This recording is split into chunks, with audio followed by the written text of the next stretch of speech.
फिर जो धूप आपको लगती थी वही धूप मुझे भी लगती थी। फिर एक आदमी को दया आया तो मैया की एक छाता लेके आ गया, रंगीन छाता माता जी का। हमने कहा हटा दे भाई, लोग कहेंगे बाबा के पास छाता भी नहीं है, किसी मैया से उधार मांग करके ले लियो महाराज। वैसे कोई बुरी बात नहीं है।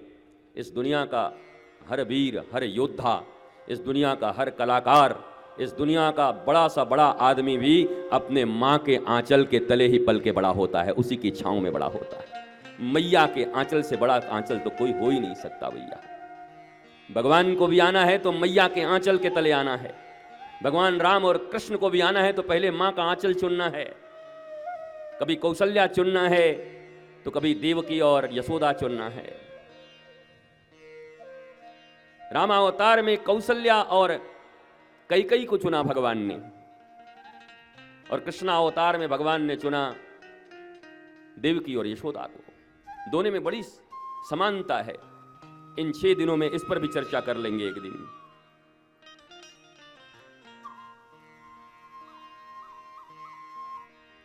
जितनी एकाग्रता से मैं यहां बैठा हूं, उतनी ही एकाग्रता से अगर तुम बैठोगे तो मैं आज प्रथम दिन ही आपको यह कह सकने में समर्थ हूं, और आपको यह दावे के साथ कह सकता हूं कि सप्तम दिवस जब आप उठोगे इस कथा से, आप चाहो तो 50 प्रश्न अपने एक कागज में लिख के अपने इसमें डाल लो, और आपके सब प्रश्न के उत्तर 7 दिनों के भीतर, चुपचाप बस रहना, जो जो प्रश्न लिख के बैठे रहोगे आपको उत्तर मिलता रहेगा। 7वें दिन आपकी आंखों में आंसू होंगे और अपने सारे प्रश्नों को फाड़ कर फेंकते हुए मुझसे कहोगे, हे गुरुदेव, लेकर तो 100 प्रश्न बैठा था, पर अब हमारे दिल में कृष्ण उत्पन्न हो गए हैं, अब हमारे दिल में राधा आ गई हैं, हमारी सारी बाधा मिट गई है। पर आपको भी उतना ही अटेंशन देना होगा।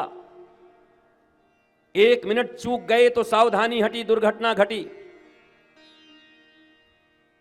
चूकोगे तो बात नहीं बनेगी।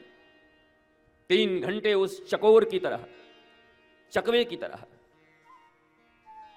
जो स्वाति नक्षत्र के बूंद को पीता है, वो प्यासे मर जाएगा, पर स्वाति नक्षत्र के बूंद का जल जब तक उसको नहीं मिलता वो नहीं पीता। गंगा जल भी नहीं पीता, यमुना जल भी नहीं पीता, गंगा सबसे पवित्र है, उसके बाद भी नहीं पीता,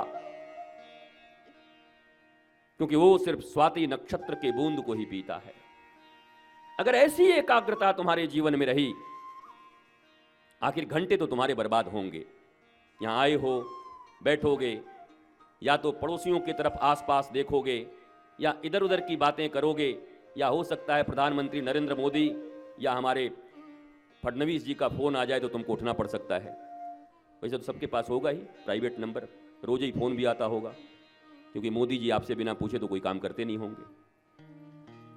बार बार लोग फोन देखते, पता नहीं क्या देखते। जरा याद करो, आज के 20 साल पहले तुम्हारे पास फोन नहीं था, उसके बाद भी तुम्हारी जिंदगी हंसी खुशी चलती थी, मुस्कुराहटें थी। उसके बाद भी तुम 7 घर बना करके सतगरवा खेलते थे, छल कित कित कित कित कित कित।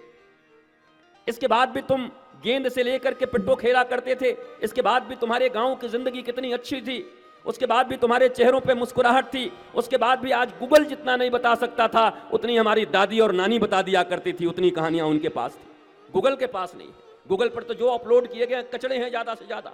जिसके मन में जो आया अपलोड कर दिया, उसको पढ़ करके तुम ज्ञानी बन गए। याद रखना, इंफॉर्मेशन और नॉलेज में अंतर होता है। गूगल पर जो कुछ भी है वो इंफॉर्मेशन है, जानकारी है, और ज्ञान तो किसी सदगुरु के दरबार में ही मिल सकता है, जहां राम कौन, कृष्ण कौन और मैं कौन ये जान गए, तब तुम्हारी बात बनेगी। ये गूगल के इंफॉर्मेशन से बात नहीं बनने वाली। जो लोग भगवत गीता पढ़ते हैं उनको भी नॉलेज होगा। अर्जुन और कृष्ण ममेरे और फुफेरे भाई थे, साले और जीजे भी थे। भगवान कृष्ण की बहन से विवाह हुआ अर्जुन का, मित्र भी थे, एक ही साथ सोते, एक ही थाली में खाते। अर्जुन मजाक भी करता रहता था, कृष्ण को हमेशा ही मजाक करते रहता था। कितनी बार अपमान कर चुका था अर्जुन। विराट रूप भी दिखा दिया, कहा यह रूप मेरे में समाती नहीं, मेरी औकात नहीं कि मैं तुम्हारे विराट रूप को देख सकूं। तो भगवान ने पूछा, मैं मेरा फुफेरा भाई है, तेरा काम चल ही नहीं रहा है। मैंने तुमको जिज्जा जी बना लिया, फिर भी तेरा काम नहीं चल रहा है। मेरा मित्र है, फिर भी काम नहीं चल रहा है। विराट रूप दिखा दिया, फिर भी काम नहीं चल रहा है।